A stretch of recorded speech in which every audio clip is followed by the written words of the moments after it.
and welcome to this week's edition of Whiteboard Wednesday. My name is Andy Welkley, and I'm a product marketing manager here at MRI Software. Today we're going to talk about resident screening, that part of the application process that we tell our prospects is just a formality, but we know can derail a lot of applications. So before we get started talking about the process, let's talk about why we do resident screening. Our goal as a leasing manager or a property manager is kind of twofold and really a balancing act. First, we're charged with driving occupancy rates as high as we can. But at the same time, we have to manage or mitigate the risk of bringing in residents who can cause problems, have delinquencies or late payments. So we're really caught between two areas. So how do we balance this? Well, resident screening is really the method that we use. And most of the organizations that we work with use two sources to do this. First, they look at the FICO score, or the credit score, and they pair that with a criminal background check. And that can lead to finding, out of our pool of prospects, a group who we approve. And that's great. We've taken our prospects to the next level. And we have a high degree of confidence that they're going to balance this occupancy and risk category. But what about the people who we deny? There are certainly a group of those people who, for whatever reason, don't have the credit score or the criminal background check that we identified as the threshold to balance the occupancy rates versus the risk.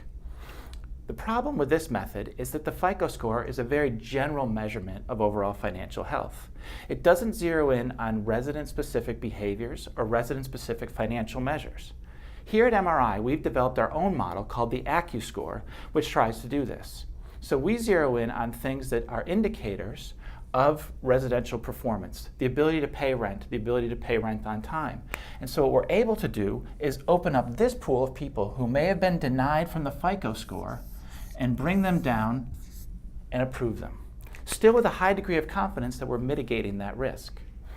At the same time, we also know that people have criminal background checks that are full of errors. These background checks are generally conducted digitally, and the databases contain errors, people with similar names, or other issues that can cause a denial.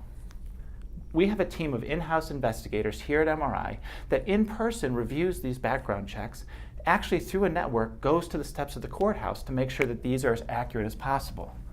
Now, we have another source of approvals. And we've taken this pool of prospects that was somewhat limited by our traditional methods and opened it up, driving the potential for our occupancy rates to increase. While at the same time, we're not losing that element of mitigating risk. All this is very important to the process. You have the ability to customize that Accu Score to help understand what level of risk tolerance you have by property or even property type.